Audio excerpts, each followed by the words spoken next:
Hello my loves, and welcome back to another video.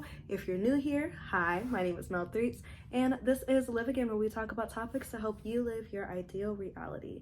And today, y'all, we are going to be talking about overcoming imposter syndrome and actually believing in your worth. So without further ado, let's get into today's video.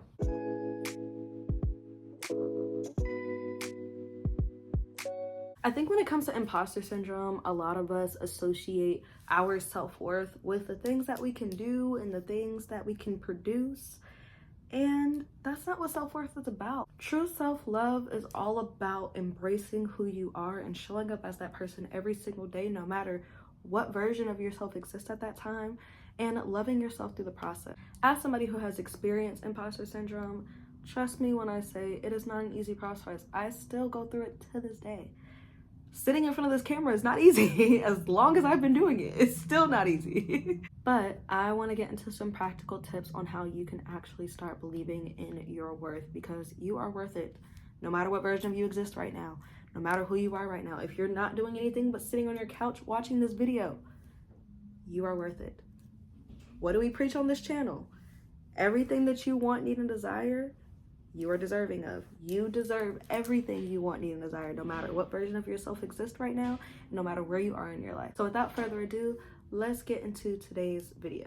So our first tip will be to understand who you are. And I mean understanding the ins and outs of you. I feel like so many people talk about shadow work and understanding your triggers and all of that, and don't really actually know how to do the work. Like, understanding your shadow self is also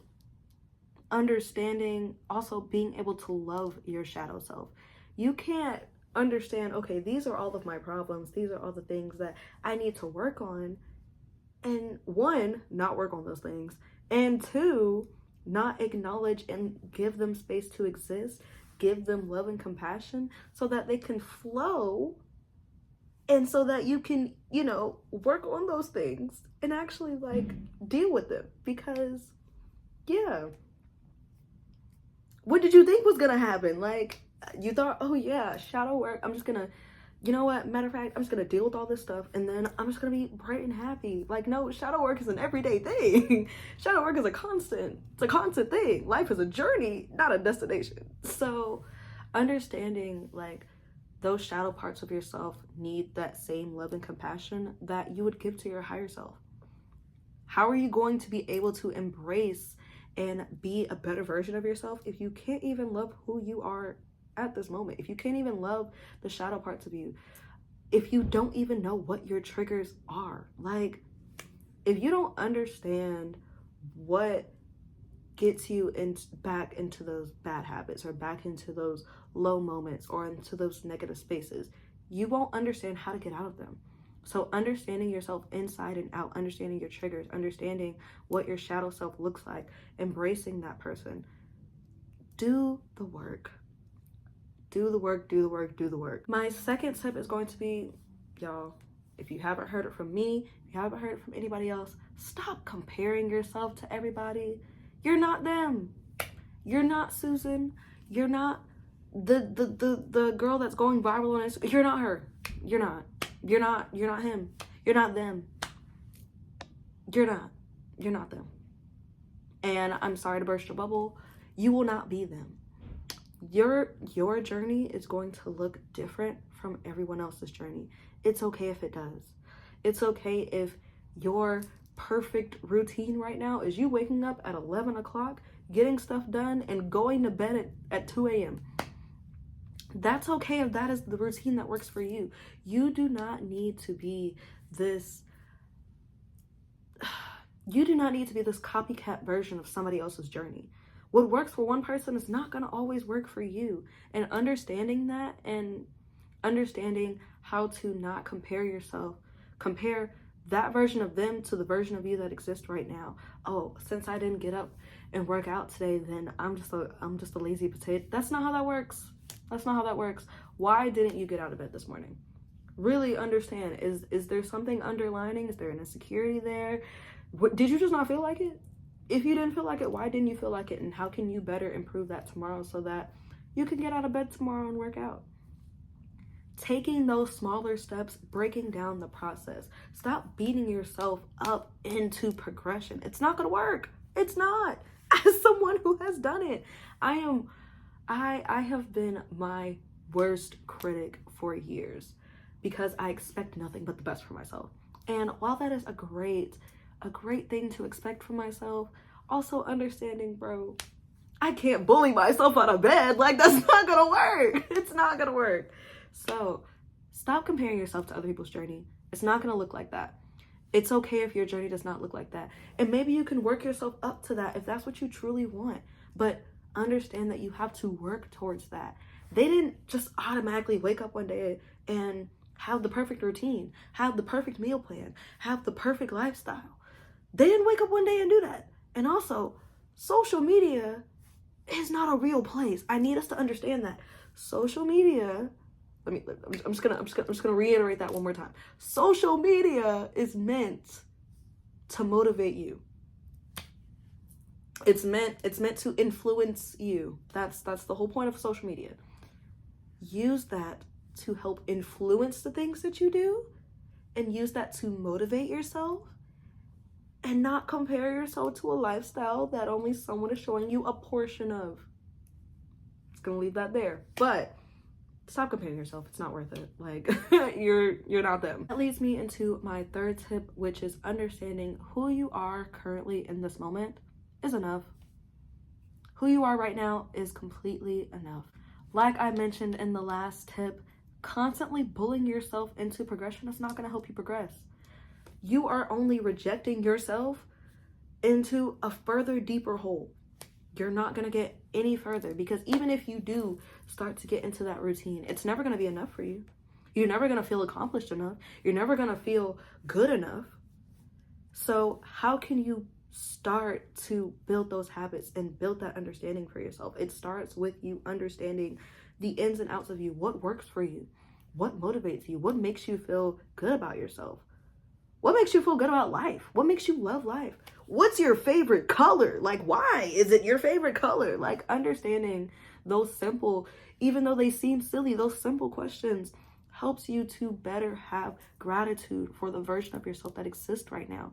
You have to love who you are now so that you can love the better version of you that is coming and will come once you truly give space for the version of yourself that exists in this current moment. My fourth tip is going to be to speak yourself into your desired reality. If you believe that you are the laziest, the crappiest, the shittiest person you've ever met,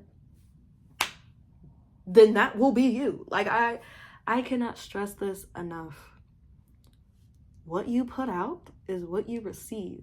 Desperation is not going to help you get any further than where you are right now. It's not. Just because you want it bad enough does not mean that you feel deserving of it.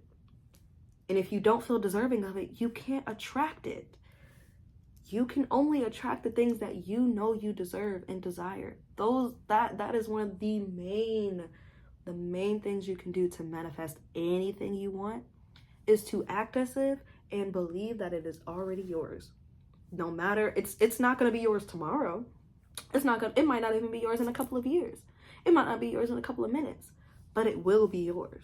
And you have to continue to believe that and understand that. Speak your desired self into reality. Speak your desired truth into reality. Because the more you start believing that, the more you start attracting the things that are for you, even whether that's through affirmations, whether that's through making vision boards, whether that's through anything. For me, I'm a visual person. I need to see what I'm doing. Like, y'all see this vision board back here?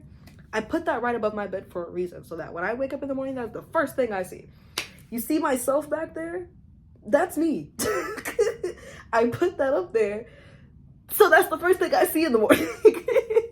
Like, be intentional about how you show up for yourself.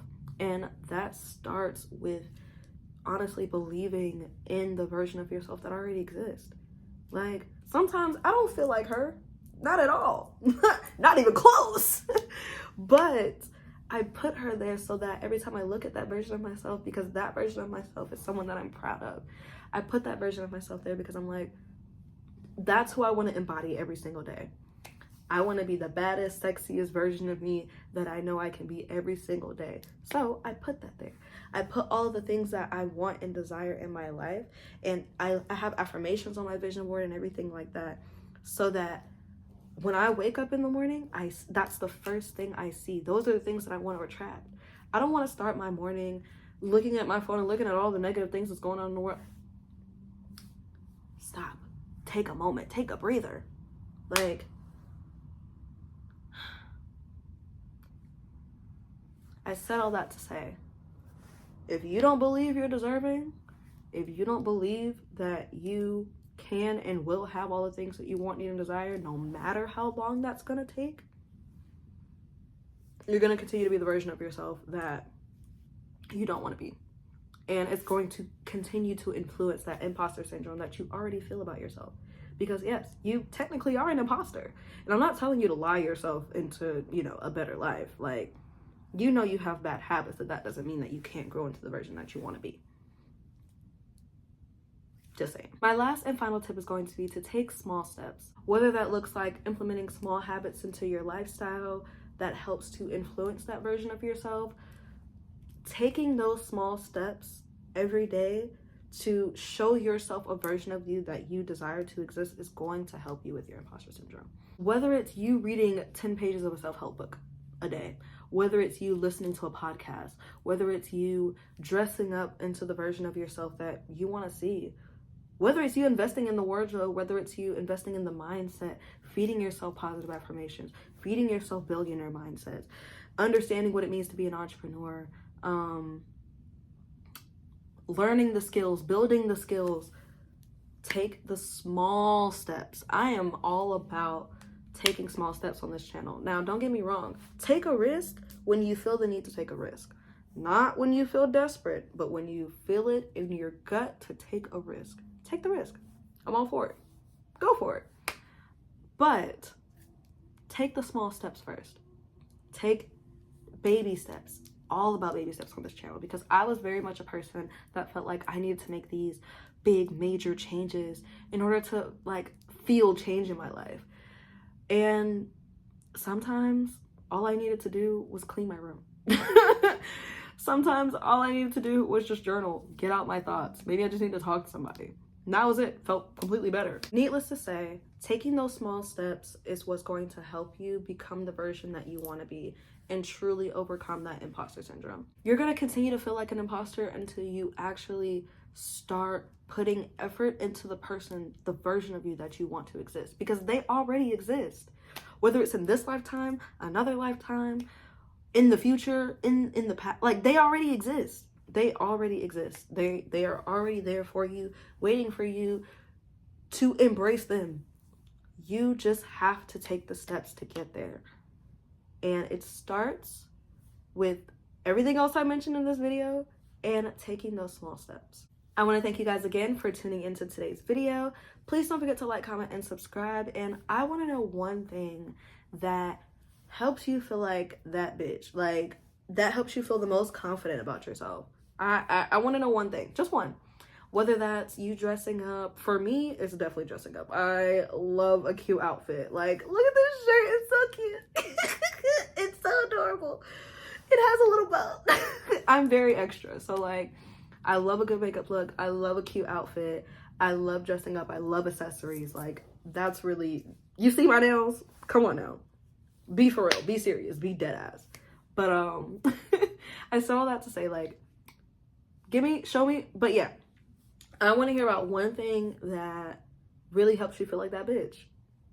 So tell me down in the comments below, and I will see you guys in the next video. Bye.